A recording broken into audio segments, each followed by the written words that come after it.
Pagbati po sa inyong lahat mga kababayan at mga mahal po naming taga-subaybay. Ako po si Jazz Vlog. Pag-uusapan natin ngayon mga kababayan yung tungkol sa pag-aresto kay Senator Rodante Marcoleta.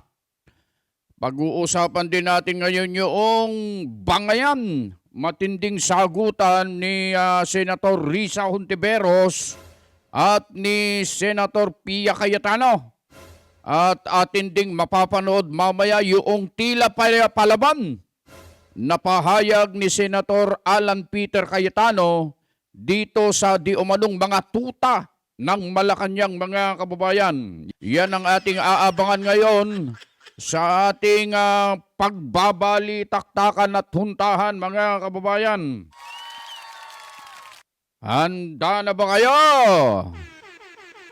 Eto mga kababayan, unahin muna natin to.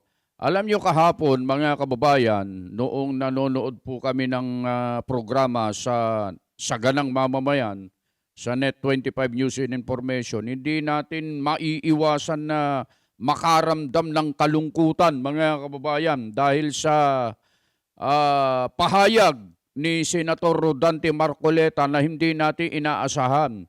At yun ang gusto naming ibahagi sa inyo sa pagkakataong ito, itong report ng Mata ng Agila sa Net25 News and Information tungkol dyan sa gagawing pag-aresto sa kanya at kung bakit siya aarestuhin. Ito ba ay makatarungan, makatwiran ba to? Aarestuhin ba siya dahil siya ay nagnakaw? Aarestuhin ba siya dahil meron siyang kasalanan? Aalamin natin yan mga kababayan at panonoorin natin ng sabay-sabay ang bidyong ito. Tuloy po tayo sa mga balita. Nakahanda na si Senador Rodante Marcoleta na sumuko sa otoridad kung siya ay aarestuhin sa bisa ng arrest warrant sa inimbento manong kaso laban sa kanya. Naniniwala ang mambabatas na ginagawa ang panggigipit sa kanya dahil sa patuloy na paghahanap niya ng katotohanan sa flood control scandal. Mar Gabriel sa balita. Arestuhin po nila ako. Muli po akong nagsasabi na ako po'y sasama sa kanila ng buong pagpapasakop. Matapang nahaharapin ni Senator Rodante Marcoleta ang mga gawa-gawang kaso na isinampalaban sa kanya. Sa harap yan ang bantang pag-aresto sa senador, kasunod ng impormasyon na naglabas na ng warrant of arrest ang korte. Sa programang Saganang Mamamayan, sinabi ni Senator Marcoleta na malinaw na bahagi lang ito ng panggigipit sa kanya. Totoo po lahat na maaari pong ako'y arestuhin sa araw na ito o kung hindi man ngayon sa mga susunod na araw sa kadahilanan po na kailangan po nila na magkaroon po ng katiyakan na yun pong pag-iimbestiga, yung pagsisiyasat doon sa napakalaking nakawan na nangyari sa kasaysayan ng ating bansa ay tuluyan ng malimutan. Ito lamang ang paraan nila para wala na pong magtatangka na masugid na gagawa ng kanyang tungkulin na tukuyin saan man tayo makarating. Tukuyin ang lahat ng mga taong nasa likod ng napakalaking nakawan na ito sapagkat sila po ay nakagawa hindi lamang ng kataksilan sa bansa, kung hindi napakalaking kasalanan po sa inyo. Mga kababayan, narinig niyo po yung sinasabi dito ni Senator Rodante Marcoleta na dahilan kung bakit siya aarestuhin. Hindi siya aarestuhin dahil siya ay nagnakaw, hindi po ganon. Siya po ay aarestuhin mga kababayan dahil gusto nilang makatiyak o makasiguro na ang pagdinig o patuloy na investigasyon sa napakalaking nakawan sa kasaysayan ng bansa ay tuluyan ng mabaon sa limot at tuluyan na po itong mailibing.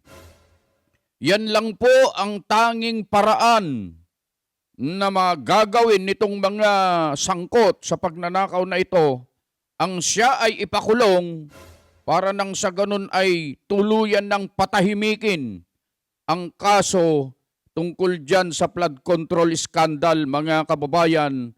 Kaya ginagawa po nila ito. Ginigipit ang taong nagsusulong para sana magkaroon ng katarungan.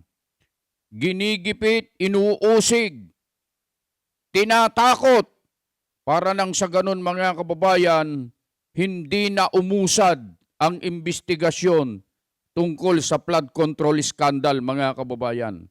Ito ang tunay na dahilan kung bakit inisyuhan ng Korte Suprema ng arrest warrant o warrant of arrest si Senator Rodante Marcoleta. Lahat po ng mga taong binoto ninyo na nasa likod po ng pagnanakaw na ito, sila po'y pinagtiwalaan ninyo. Ngunit, sa halip po ng pagtitiwalang yon, ay ninakawan po kayo. Harap-harapan po, kagaya ng sinasabi namin. Nakabarong, nakakurbata, naka-Amerikana, tanghaling tapat. Sabi nga ni Kuya Jen, buti pa yung tanghali naging tapat kaysa itong mga opisyalis sa gobyerno na nakabarong, naka-Amerikana, pero ninakawan tayo ng harap-harapan, mga kababayan. Yan po ang kanilang gustong iwasan ngayon. Yung makilala sila ng lubusan at tuluyan. Kaya lahat po ay gagawin nila. Huwag po kayong mawawala ng loob. Alam ko po na ito'y pansamantala lang. Alam ko pong hindi magpapabaya ang Panginoon Diyos. Git pa ni Marcoleta, pilit na pilit ang kasong plunder at indirect bribery na isinampa sa kanya. Po yung mga kasama ko sa Senado na dati namin kasama sa grupo namin, meron silang plunder na nauna na. Ayun, totoo yun. Si Senator Chis Escudero at saka si Senator Joel Villanueva may nauna ng kaso na plunder. Pero nasaan ngayon? Bakit nauna pa na arestuhin si Senator Rodante Marcoleta kaysa dito sa sinasabi dati ng Ombudsman 2 weeks ago na i-issuean ng warrant of arrest itong si Senator Chis Escudero at saka si Senator Joel Villanueva? Dahil po ba sa sila ay bumaliktad na? Dahil po ba sa sila ay sumama na sa majority block na tinatawag na Senate of Malacanang o Senate of the President, mga kababayan? Kaya ba sila ay hindi na makakasuhan ng ombudsman? Dito, mga kababayan, makikita ninyo, pagpapatupad ng batas ay hindi po patas, mga kababayan. Bakit nila inuuna na arestuhin si Senator Rodante Marcoleta? Samantalang ang tagal na niyan na sinasabi na isyuhan ng warrant si Martin Romualdez, mga kababayan, na siyang laging binabanggit sa lahat ng pagkakataon na nagsasalita itong mga witness, mga dating sundalo na nadeliveran ng mali-maleta, napakaraming mga pera. Hindi nila inaaresto, mga kababayan. Kaya dito, mga kababayan, makikita nyo talaga nakapiring ang katarungan at ang batas ngayon sa ating gobyerno, sa ating bansa, mga kababayan. Kung sino lang yung gusto nilang huliin, kung sino lang yung gusto nilang kasuhan, yun lang ang kanilang pinapatawan ng parusa. Yung gusto nilang makulong. Kaya nagiging selective ang pagpapatupad ng batas, mga kababayan. Hindi po talaga patas. Opo. Pero dahil sa pagsanib sa kanila, nawala na po siguro. Baka sila po ay hindi na asuntuhin. Mauuna pa po akong arestuhin.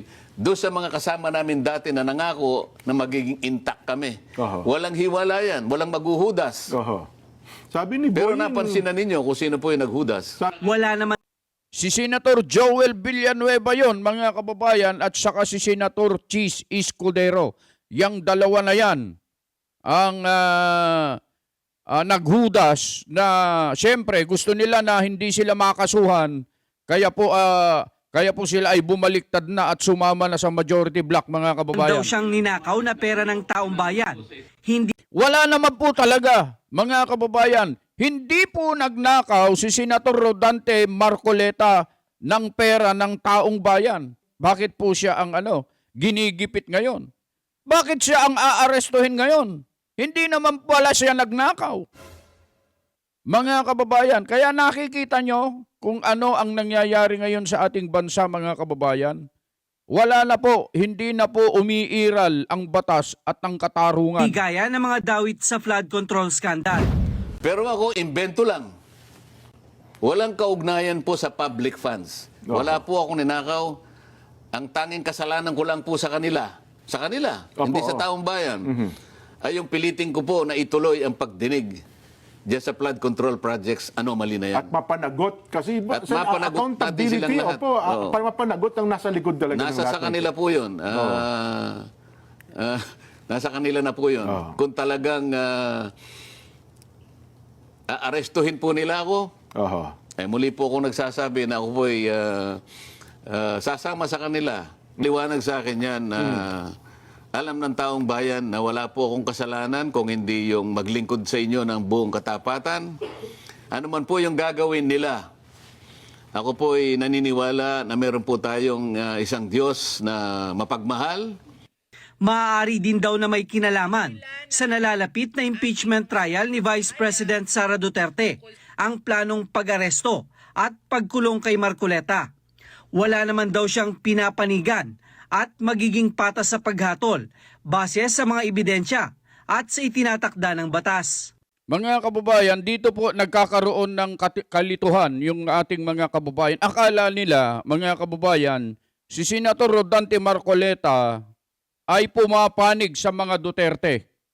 Mga kababayan, gusto po naming liwanagin ito po sa inyo sapagkat baka kayo ay nagkakaroon ng maling pagkaunawa sa mga nakikita at napapanood nyo. Si Senator Rodante Marcoleta ay wala pong pinapanigan katulad ng narinig nyo po sa balita. Totoo po yun. Bakit po siya parang tila baga nakikita nyo na ipinagtatanggol? Parang ganun ang dating po sa ating mga kababayan. Ang sabi po nila, ipinagtatanggol daw ni Senator Rodante Marcoleta ang mga Duterte. Hindi po totoo yun. Hindi po totoo. Ang kay Senator Rodante Marcoleta at sa iglesia, mga kababayan, kung ano yung tama, kung ano ang tama at kung nasaan ang katotohanan, doon po si Senator Rodante Marcoleta. Kung nagkasala at mayroong dapat na panagutan ang Vice Presidenteng si Sara Duterte, dapat siyang managot kung mapatunayan na siya ay nagkasala. Yun ang sinasabi ng Senator Rodante Marcoleta noon pa, mga kababayan. Kaya, mga kababayan, sana po maalis sa isipan ninyo na si Senator Rodante Marcoleta ay kumakampi sa Duterte. Hindi po totoo yun. Hindi po totoo yun. Kasi po kung nasaan at kung sino yung tama, mga kababayan, doon po tayo. Kung mali naman ang mga Duterte, bakit mo kakampihan? Kung mali naman ang kasalukuyang administrasyon, bakit mo kakampihan? Mga kababayan, sana maintindihan niyo po yon. Mar Gabriel, para sa mata ng agila, matatag, matapang, matapat. Kaya yun mga kababayan, eto nakakalungkot po talaga yung pagkakataong ito. Kahapon po hindi natin maiwasan na medyo talagang kahit ano pa ang gawin mo, kapag nanonood ka, kahapon sa sagalang mamamayan, kung kayo po ay nanood, talagang makakaramdam kayo ng lungkot at may halong, sabihin na natin na pagdaramdam dito po sa nangyayari ngayon sa ating bansa, lalong-lalo na po ang mga pinuno na nagpapatupad ng batas, mga kababayan. Hindi po kasi parehas. Hindi po patas. Katulad niyan, kung sana ginawa man lang nila na arestuhin yung mga nauna na sinasabi nila na sinampanan nila ng kaso, inihahanda na yung kanilang warrant of arrest, kung sana, meron sanang nangyaring mga ganon na nakita natin, Hindi tayo magdaramdam, mga kababayan. Ang problema po kasi, mga kababayan, nagiging selective po eh. Kung sino po yung nagsusulong ng katotohanan at katarungan, sila po itong ginigipit, kinakasuhan, tinatakot, mga kababayan. At yan po ang nangyayari po ngayon. Kaya mga kababayan, sana po, katulad po ng nakikita nyo dyan sa screen, meron tayong nakalagay dyan, we are one. Nagkakaisa po. Sana po ay magkaisa tayo mga kababayan na protektahan natin itong mga nagsusulong ng katarungan mga kababayan. Kasi kung hindi natin gagawin ito, walang mangyayari sa ating bansa. Anong magiging kinabukasan ng ating mga pamilya, ang ating mga anak? Ang mga magiging anak ng ating mga anak, kung ganito po ang nangyayari sa ating bansa, na hindi na po umuusad ng maayos ang pagpapatupad ng batas at katarungan dahil sa sinisikil ito ng mga mismong namumuno. Hindi po nila ipinatutupad ng tama, mga kababayan.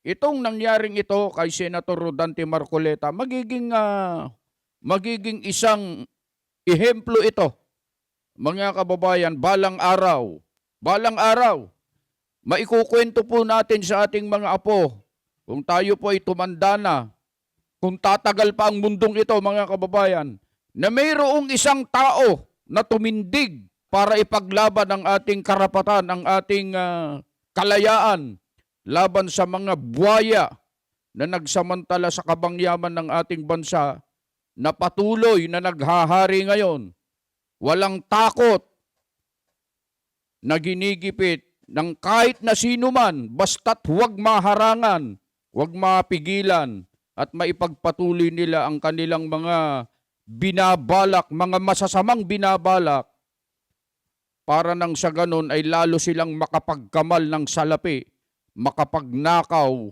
ng kabangyaman na ito naman ang nagpapahirap sa ating mga kababayan. Mga kababayan, sana po, ipanalangin natin, maghimala ang langit at gumawa ng paraan sa isang iglap ay matapos ang lahat ng ito para nang sa ganon ay maayos tayong nakakapamuhay, lalong-lalo na higit sa lahat, makapaglingkod tayo ng mapayapa sa ating Panginoong Diyos. So, yun po, ang bahagi ng kay Senator Rodante Marcoleta, mga kababayan.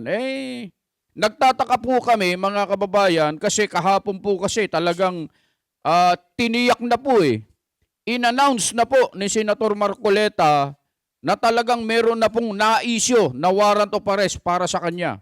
Nagtataka po kami, mga kababayan, hanggang ngayon ay hindi pa po nila kinukuha, inaaresto si Senator Rodante Marcoleta. Meron po bang pag-aalinlangan sa kanilang hakbang?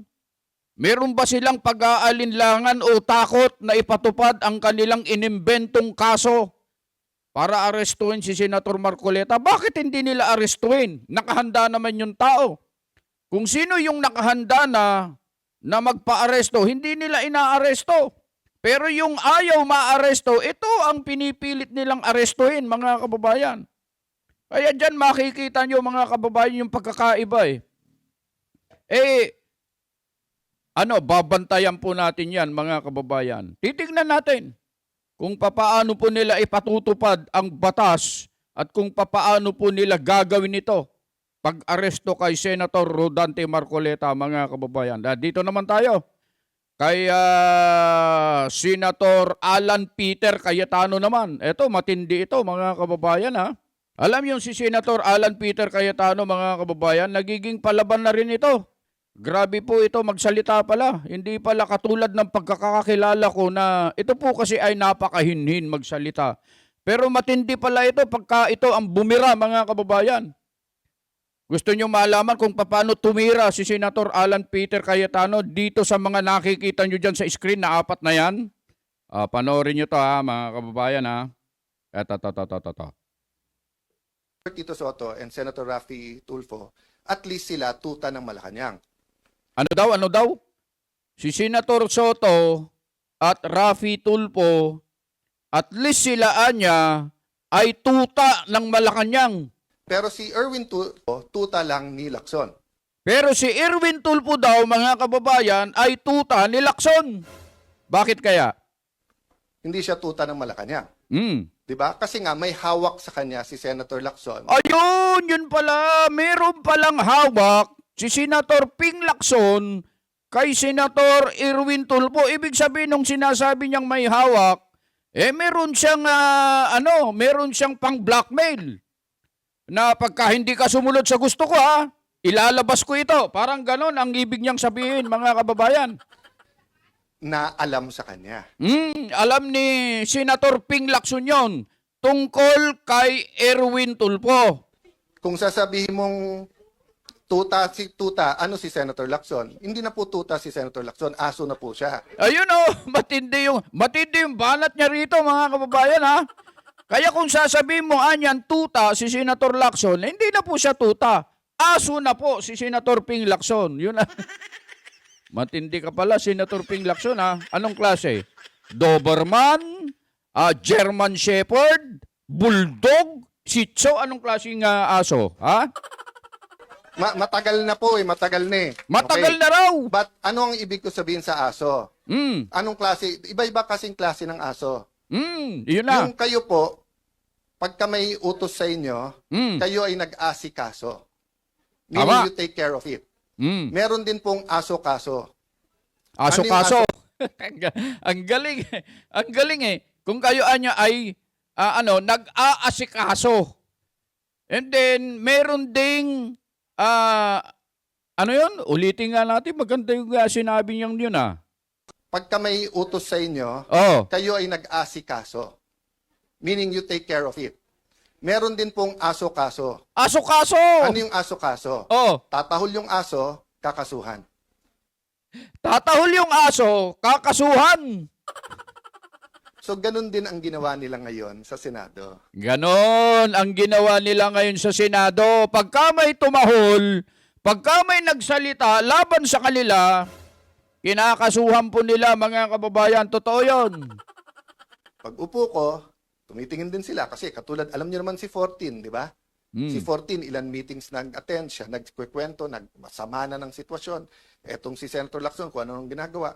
Tapos nung nagbilangan na, kumampi doon, siya din eventually kumausap sa ibang kasama na bumaliktad, si 14. So ang point ko, anong ginawa nila? Imbis na dumami tayo by them going to us, nung nag-meeting sila, take turns tayo lahat umupak. Kaya alam ko sa grupo nila ang pinakamatalino, si Lito Lapid. Yun Ang pinakamatalino daw sa grupo ng majority ngayon, mga kababayan, ay si Lito Lapid.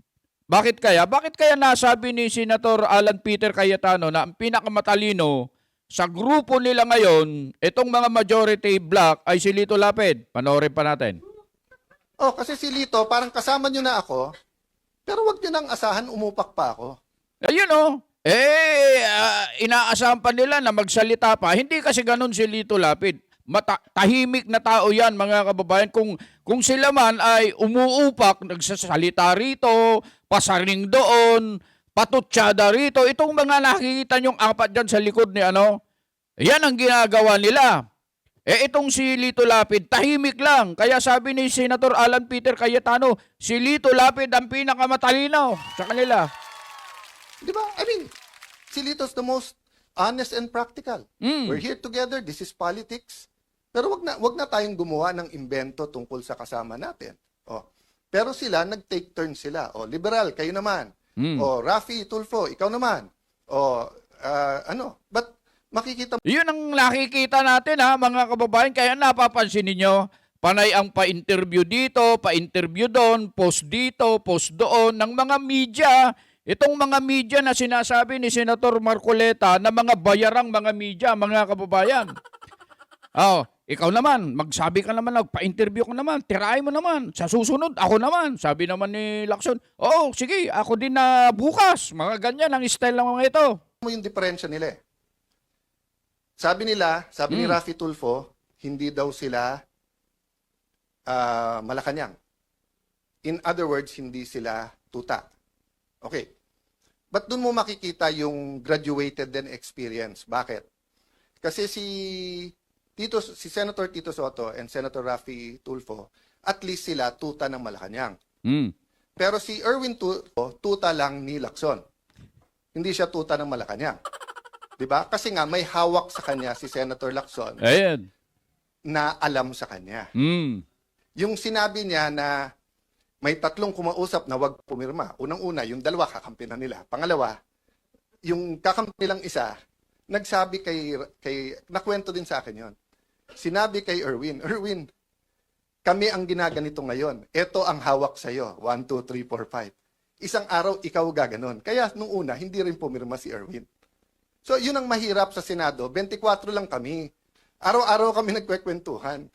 Minsan nagiinom. So kaya pala pumirma itong si Erwin Tulfo doon sa partial report ng Blue Ribbon na ginawa ni Ping Lacson dahil binira niya ng katulad nung sinasabi ni APC na pag hindi ka pumirma, meron akong alam na tungkol sa'yo. Kaya pala siya pumirma, mga kababayan. Pa. Kaya kung magkwekwento kayo, ayusin nyo kwento nyo kasi alam ko rin yung kwento eh. Ayan oh. Di ba? Magkwekwento kayo, bitin pa. Yung totoo, Erwin Tulfo, isa-isay natin hawak sa'yo. Gusto mo? Mm. Yung contractor na balik-balik sa office mo. Ayan na. Yung contractor sa party. Marami pang iba. Doon muna tayo. Madami palang itinatago talaga itong si Senator Erwin Tulfo. Hindi lang Viva Max, hindi lang Robos, madami palang itinatago ito, mga kababayan. Marami pang iba. Di ba? Okay. So sabi nung iba, kung sasabihin mong tuta, ano si Senator Lacson? Hindi na po tuta si Senator Lacson, aso na po siya. Aso na. Matagal na po matagal na eh. Okay. Matagal na daw. Anong ibig ko sabihin sa aso? Anong klase? Iba-iba kasing klase ng aso. Yung kayo po, pagka may utos sa inyo, kayo ay nag-asikaso. Meaning you take care of it. Meron din pong aso-kaso. Ano yung aso-kaso? Tatahol yung aso, kakasuhan. So kung makikita nyo po makikita nyo, ang usual procedure, may affidavit o wala, ang witness itetest mo, wag mong pababasahin ng affidavit. Kasi baka hindi siya gumawa ng affidavit. Si Senator Lacson, binaliktad niya. Basahin mo na lang yung affidavit. Hindi, sandali, payagan mo muna ang DOJ, kunin yung witness, gagawin yung affidavit. Pagbalik. Yan ang mga kabalbalan, yan ang mga kabulastugan, kapalpakan ng isinagawang Blue Ribbon investigation noong panahon ni Senator Ping Lacson. Ito yung sinasabi ni APC ngayon, mga kababayan. Basahin mo yung affidavit. Hindi po yun ang sistema. Nasaan yung mga abogado na kahit kakampi nyo sa Pinklawan, yung mga dean ng law school, nakita nyo rin yan eh. Noon time na yun, hindi pa panahon magsalita. Kasi akala natin, tama yung pupuntahan. Hindi eh. It's selective justice and some of it's not justice. Yung iba doon invento. That's why naiintindihan ko yung sakit nung isa. Nasabi niya, inosente ako pa kakasuhan, plunder pa. Yun yung sinasabi niya dyan, si Senator Rodante Marcoleta yan, yung inimbentong kaso, tapos plunder pa ang ikinaso, mga kababayan. Di ba? So I won't go there because I don't want to talk about that now. And pasensya na po kayo. Minsan pa kasi sa putikan yung away, so mapuputikan ka talaga, babato ka rin sa putik. But that doesn't mean as Christians, mag-iimbento tayo. We will use money, we will use PR, we will use etc. Di ba? So pasensya na po kayo kung minsan kailangan kong sagutin. Tactical yon. Tama lang nasagutin, Senator Alan Peter Cayetano, kasi sumosobra na tong mga ito eh. But going back to the strategic, ano ba ang ating trabaho ngayon? To reveal the truth. The truth about the problem in healthcare. How do people get their healthcare? So, pero habang nire-reveal natin, may balik yan ha. So, yesterday, in-inform tayo ng mga kaibigan natin sa DOH na tinanggal na daw tayo sa system. So, hindi na daw tayo pwedeng mag-refer ng mga gagamutin sa iba't ibang ospital.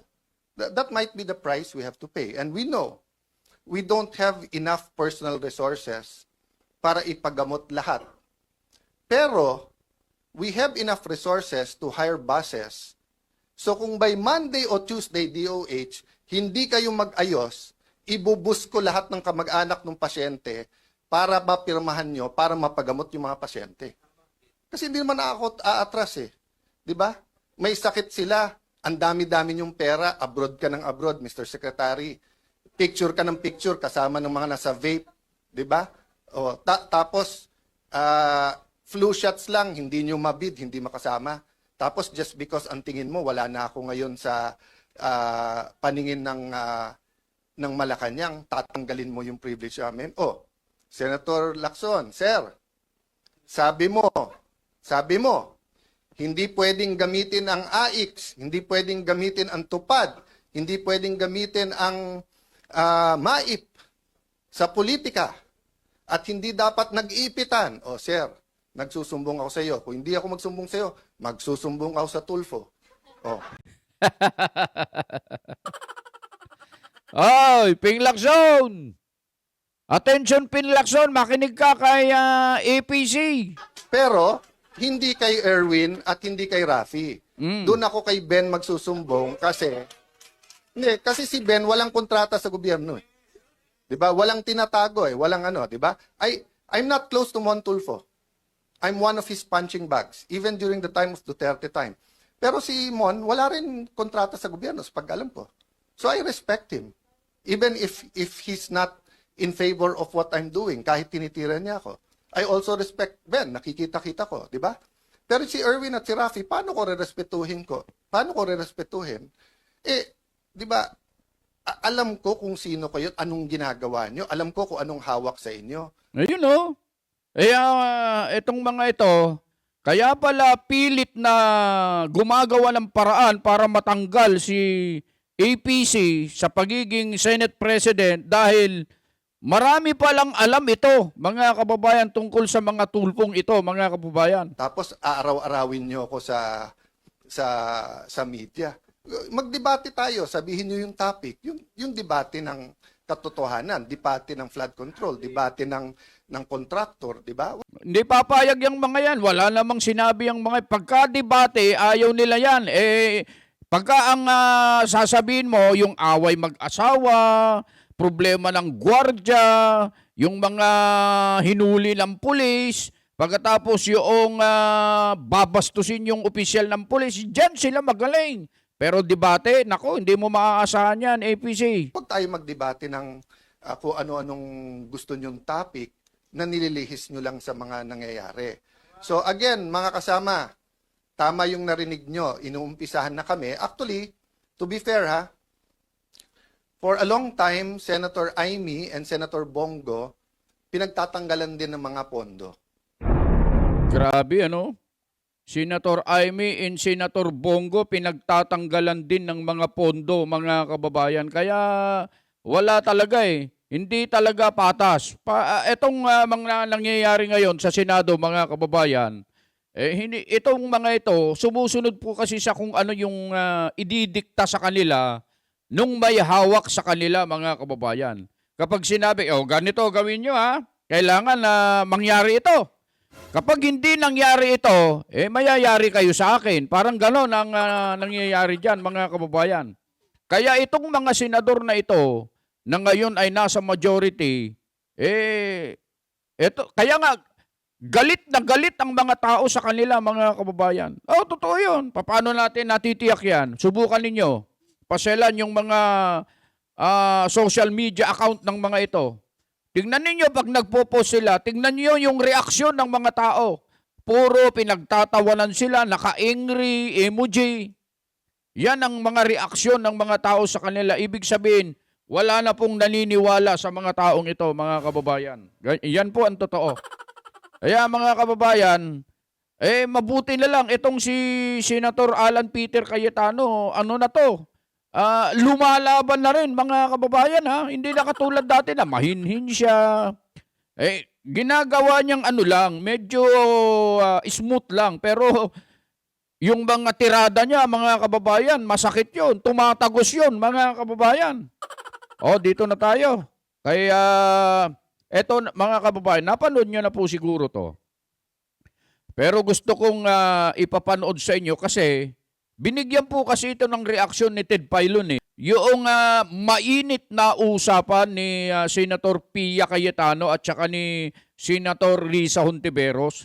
Binigyan ito ng reaksyon ni Ted Filon. At ganito ang ating mapapanood. Panoorin natin to.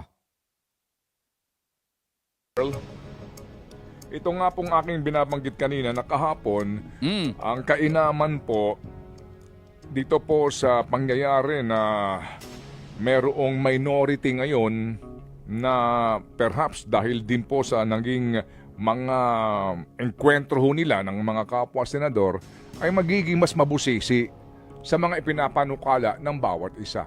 Yan din pong kagandahan. Doon sa kanila mismo, meron na po silang kumbaga check and balance, no? Sila mismo magbabantayan. Hindi ho naman sa para maging ikangay obstructionist, kung hindi, para po masiguro lamang na ang lahat ng ipinapanukala ayos.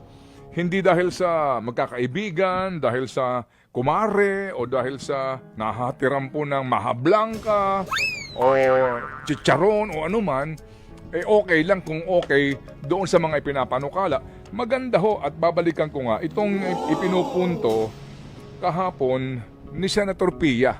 And ako, I totally agree mga kapatid. I totally agree doon sa kanyang argumento dito po sa panukalang ito. At kahapon kasi dalawa ang kanilang pinagdadibatihan eh. Yung isang panukalang batas na tungkol doon sa mga may hinihingi po ng mga requirements sa mga anyway. Yung para ma-detain yung isang pasyente sa Hindi, ospital. yung isang dalawa kasi itong panukala. Oo. Ang tutunghayan ko ngayon dito, ito pong kanilang anti-hospital detention law. Ayun. Alright? Yan, Ito ang yan. gusto kong tunghayan dito. Mm.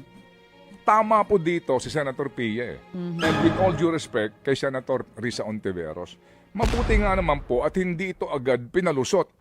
Nagkadebate sila muna kasi nga daw po sinarhan na yung period of interpellation and debate and yung period of amendments. Kaya doon nagkaparinigan pa eh. Salamat Majority Leader ha. You're welcome. Hello, hindi ikaw pinasasalamatan ko dito, no, si Mig Subiri, no? May mga ganun pa pong diskusyon eh. Pero tama dito si Ma'am Pia eh.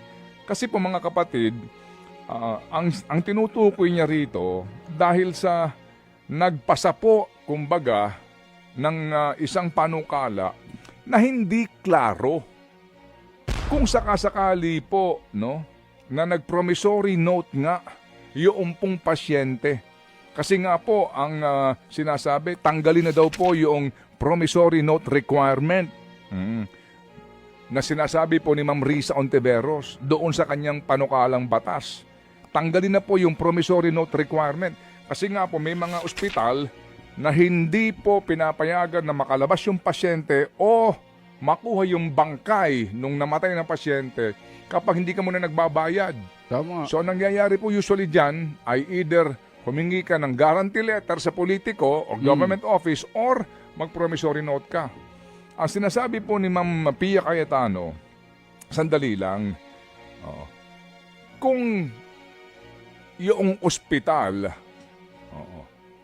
ay papayag na makalabas ang pasyente nang hindi nagbabayad sa kanyang remaining bill, ito po hindi sa pagkampi sa ospital. Ang ganda kasi ng punto niya rito. Sinasabi niya, sino magbabayad? Yun ang wala sa batas, ika niya. Tama naman po dito si Ma'am Pia.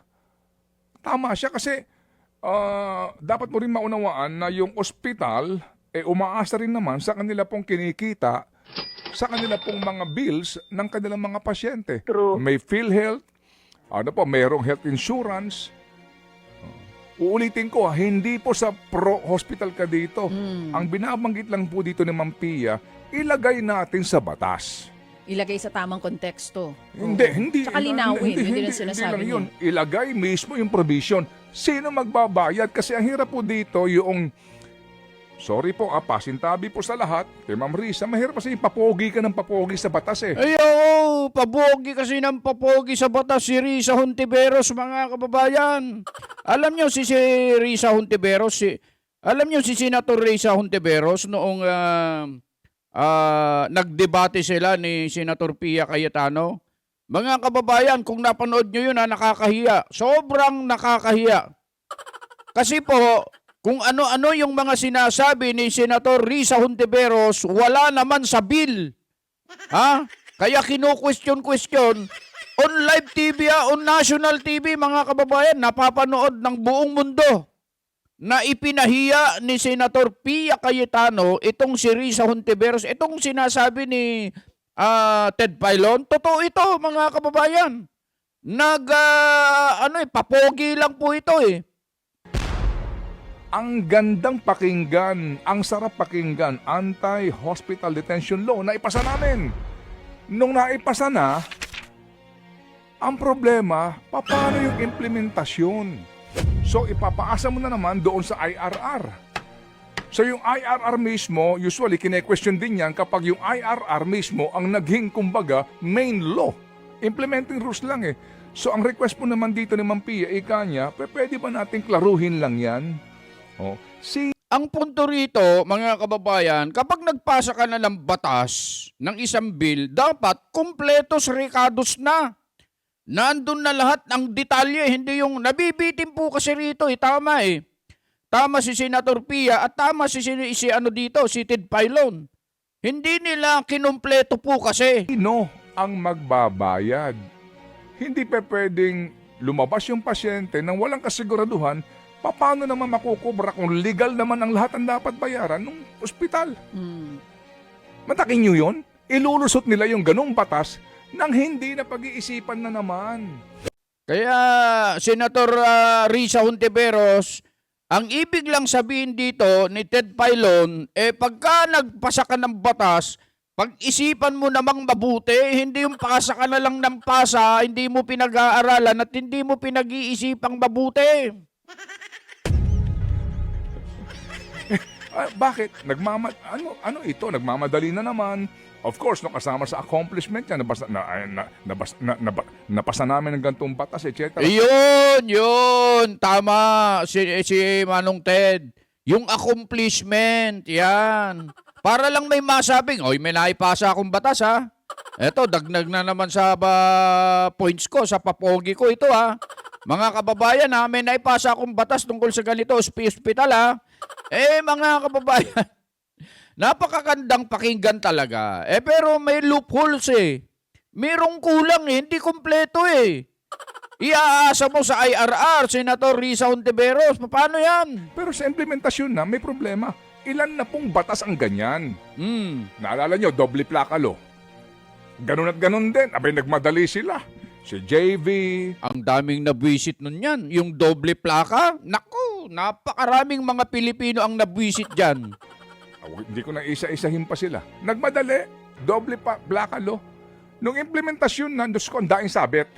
So, kinakailangan nilang mag-amyenda sa batas. Unang-una, hindi sila nag-testing kung talaga bang visible. Pangalawa, hindi alam sa ilalagay sa harapan ng motorsiklo.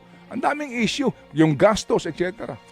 Pati nga itong Motorcycle Crime Prevention Act Mga kapatid, dito po yung pagpaparehistro ang naging issue dito, yung multa.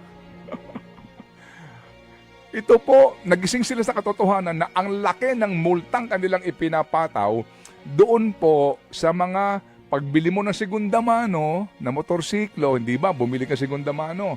Tapos dumaan ka pa dito sa mga nagte-trade in, etc.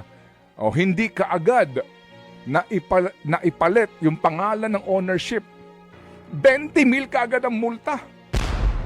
Na wala ka namang intensyon na karnapin o legal lang ang pagbili mo, hindi mo na i-transfer sa pangalan mo. Sa kadahilanan po na may problema yung dealer, may problema yung pinanggalingan na may-ari, 20,000 ka agad ang multa. Dito ho kami nagtalo din dati nitong si Vigor Mendoza Naalala ho ninyo? So ngayon, babaguhin nila yung batas. Nagmamadali nga kasi.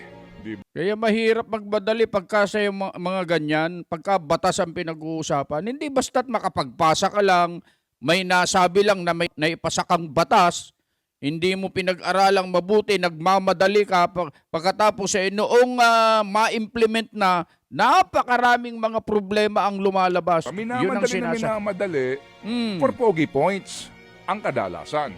Pag nandidiyan na, ay mali, ulitin natin ang batas. na-implement na, nagkagulo na. Hindi po ba? Yung pong ating panawagan dito, with all due respects. Kaya kahapon po, sabi ko, nung nag-diskusyon sila, ay mabuti naman.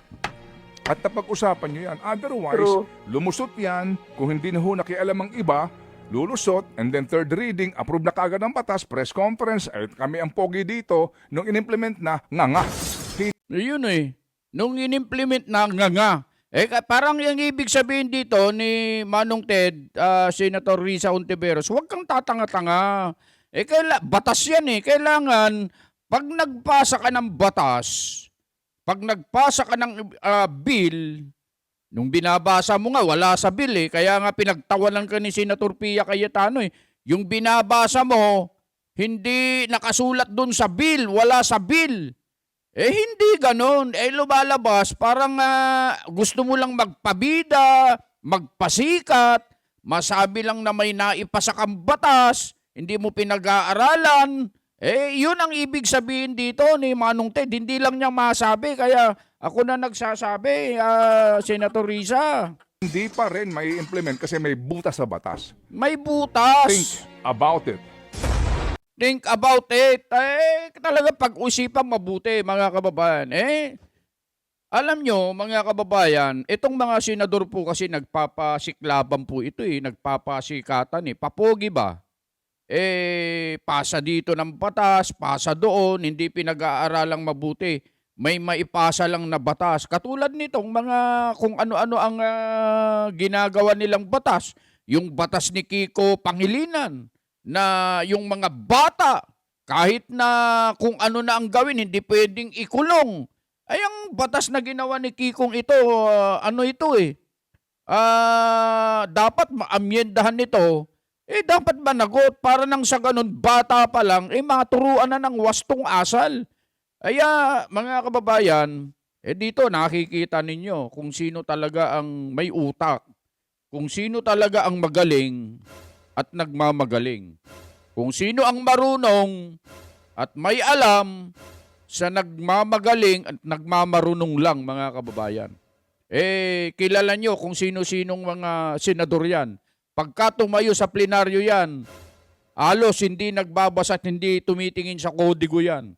Nagsasalita ng diretso, mata sa mata, sa mga kinakausap nila. Yan yung mga senador na punong-puno ng karunungan at kaalaman. Yan ang mga senador na maaasahan, lalong-lalo na yung mga senador na nagsusulong ng katwiran at katarungan, mga kababayan. Beno, napahaba tayo ng konti Kulang-kulang 1 oras na tayo rito, mga kababayan. Bumabati po kami sa lahat ng mga kababayan natin na nanonood po sa amin, Luzon, Visayas at Mindanao, at sa lahat po ng mga kababayan natin na nandyan sa abroad, mga kababayan natin na patuloy po na sumusubaybay sa ating munting programa. Ang inyong lingkod, Just Vlog, ay lagi pong bumabati po sa inyo at nagsasabing anuman po ang inyong ginagawa, nasaan man po kayo, lagi po kayong mag-iingat.